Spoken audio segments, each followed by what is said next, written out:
இன்றைக்கு இந்த பதிவில் ஒரு எளிய செய்தி நம்ம பார்க்க போகிறோம். சிலர் கேட்குறாங்க, நாங்கள் தயிர் உரம் ஊற்றுனா கெட்டியாகவே வரமாட்டேங்குது, தயிர் உரம் ஊற்றணுன்னா அதுக்கு ஏதாவது டிப்ஸ் இருந்தால் சொல்லுங்கள் அப்படின்ற மாதிரி கேட்டிருந்தாங்க. அதை பற்றி தான் நம்ம பார்க்க போகிறோம்.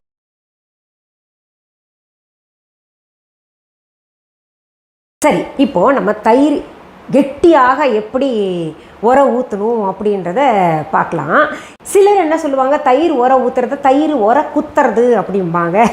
அதுவும் சரியான சொல்லுதான், தயிர் உர குத்தலாம். சரி, எப்படி குத்துறது எப்படி ஊற்றுறதுன்றதை நம்ம இப்போ பார்க்கலாம். பாருங்கள், நான் இப்போ கல் சட்டி, நம்ம மூதாதையர்கள் பயன்படுத்திய கல் சட்டி, மண் சட்டி எடுத்து வச்சுருக்கேன்.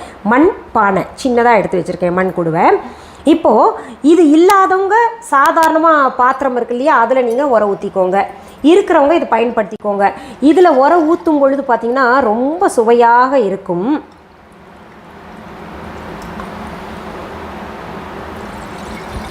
அந்த பழசை நம்ம மறந்துடக்கூடாதுன்றதுக்காக தான் பார்த்திங்கன்னா இதை பயன்படுத்துகிறேன்.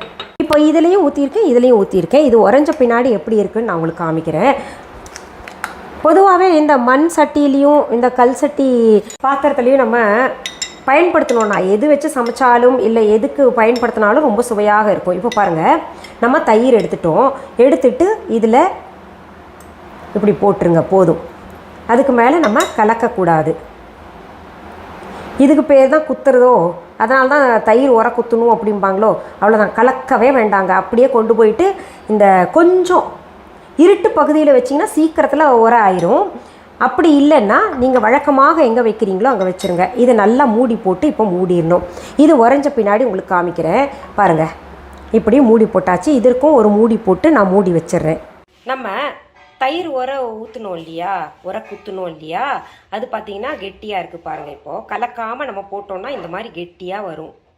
இதை இங்கே பாருங்கள், இப்படி நம்ம போடும்போது இந்த ஸ்பூன் பதியுது, எவ்வளோ கெட்டியாக இருக்குது பார்த்தீங்களா.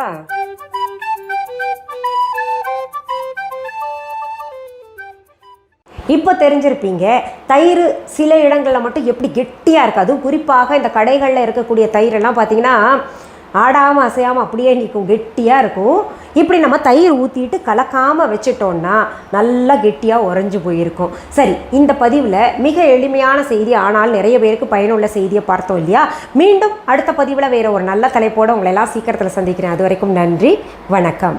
அன்பான வாடிக்கையாளர்களே, உங்கள் விஹா ஸ்டோரில் பூஜை பொருட்கள், சிலைகள், ராசிக்கற்கள், வாஸ்து பொருட்கள், விதைகள், பாரம்பரிய அரிசி வகைகள், சிறுதானியங்கள், ஆர்கானிக் பொருட்கள், மூலிகை எண்ணெய், மளிகை பொருட்கள், மரச்செக்கு எண்ணெய், மரப்பொருட்கள், வெள்ளி ஆபரணங்கள், கிஃப்ட் ஆர்டிகல்ஸ், காட்டன் மற்றும் பட்டு புடவைகள், காட்டன் சுடிதார்கள், பட்டு பாவாடை, குழந்தைகளுக்கான விளையாட்டு பொருட்கள், ஹை குவாலிட்டி இமிடேஷன் நகைகள், வீட்டு உபயோக பொருட்கள், ஜூட் பேக்ஸ், ஹேண்ட்மேட் சோப்ஸ், அழகு சாதன பொருட்கள், சிறுதானிய பிஸ்கெட்டுகள், ஹோம் அப்ளையன்சஸ், இன்னும் பற்பல பொருட்கள் விற்பனைக்குள்ளது. விஹா ப்ராடக்ட்களை நீங்கள் வாங்க விரும்பினால் அது எங்களுடைய viha.online வெப்சைட் மற்றும் சென்னை ராஜா அண்ணாமலைபுரத்தில் உள்ள எங்கள் விஹா ஸ்டோரில் மட்டுமே கிடைக்கும் என்பதை தெரிவித்துக் கொள்கிறோம். வேறு எந்த ஆன்லைன் வெப்சைட்களிலும் விஹா ப்ராடக்ட்கள் விற்பனைக்கு கிடையாது என்பதை நீங்கள் கவனத்தில் கொள்ள வேண்டும். எங்கள் விஹா ஸ்டோரின் விலாசத்தை கண்டறிய கூகுள் மேப்ஸில் விஹா ஸ்டோர் என்று டைப் செய்தால் வழியை கண்டறியலாம். www.viha.online வெப்சைட்டிலும் விஹா ஸ்டோரின் அட்ரஸ் உள்ளது.